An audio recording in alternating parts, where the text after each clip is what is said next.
Assalamualaikum warahmatullahi wabarakatuh. Perkenalkan, nama saya Muhammad Iqbal Sulamal. Saya berasal dari kelas SK2B. Pada kesempatan kali ini saya akan mencoba menjelaskan Pancasila sebagai paradigma kehidupan bermasyarakat, berbangsa, dan bernegara. Baik, kita masuk dalam poin pembahasan pertama, yaitu pengertian paradigma. Paradigma menurut Kamus Besar Bahasa Indonesia merupakan kerangka berpikir atau model dalam ilmu pengetahuan. Paradigma merupakan suatu metode yang dipakai untuk penelitian atau dijadikan sebagai sumber hukum suatu ilmu, sehingga kita dapat menentukan ciri dan sifat suatu ilmu pengetahuan itu sendiri.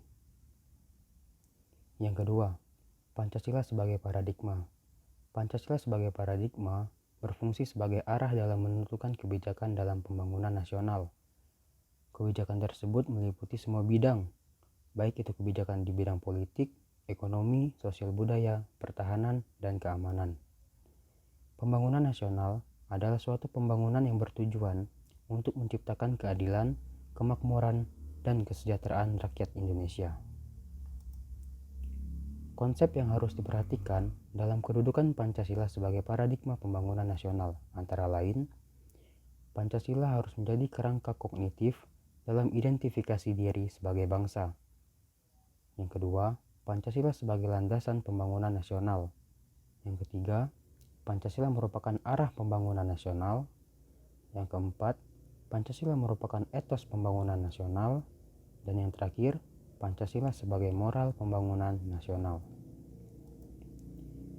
Pancasila sebagai paradigma pembangunan terdapat dua macam, yaitu Pancasila sebagai paradigma pembangunan iptek atau ilmu pengetahuan dan teknologi. Yang kedua, Pancasila sebagai paradigma pembangunan Polek Sosbud Hankam, yaitu Pancasila sebagai paradigma pengembangan politik, Pancasila sebagai paradigma pengembangan ekonomi, Pancasila sebagai paradigma pengembangan sosial budaya, Pancasila sebagai paradigma pengembangan Hankam, Pancasila sebagai paradigma pengembangan kehidupan beragama.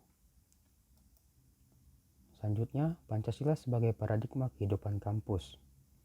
Perguruan tinggi mempunyai 3 tugas pokok yang disebut Tridharma Perguruan Tinggi, yaitu pendidikan tinggi, penelitian, dan pengabdian kepada masyarakat. Yang pertama, pendidikan tinggi, yaitu untuk menyiapkan, membentuk, dan menghasilkan sumber daya manusia yang berkualitas. Yang kedua, penelitian, sebagaimana dalam Pancasila, intelektual yang melakukan penelitian haruslah bermoral ketuhanan dan kemanusiaan.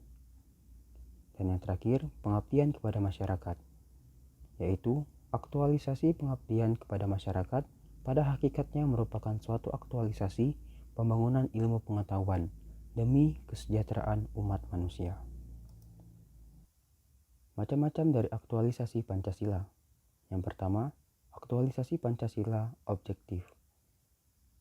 Aktualisasi Pancasila secara objektif yaitu aktualisasi Pancasila dalam berbagai bidang kehidupan kenegaraan yang meliputi kelembagaan negara, antara lain meliputi legislatif, eksekutif, maupun yudikatif.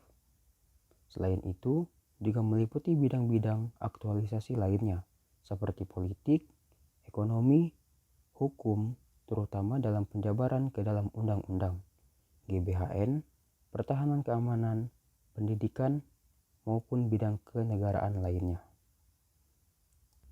Aktualisasi Pancasila subjektif. Aktualisasi Pancasila secara subjektif adalah aktualisasi Pancasila pada setiap individu, terutama dalam aspek moral, dalam kaitannya dengan hidup negara dan masyarakat. Aktualisasi yang subjektif tersebut tidak terkecuali baik warga negara biasa, aparat penyelenggara negara, penguasa negara, terutama kalangan elit politik dalam kegiatan politik, perlu mawas diri agar memiliki moral ketuhanan dan kemanusiaan sebagaimana terkandung dalam Pancasila. Baiklah, mungkin sekian penjelasan dari saya. Bila ada salah kata saya ucapkan mohon maaf. Kepada Allah saya mohon ampun.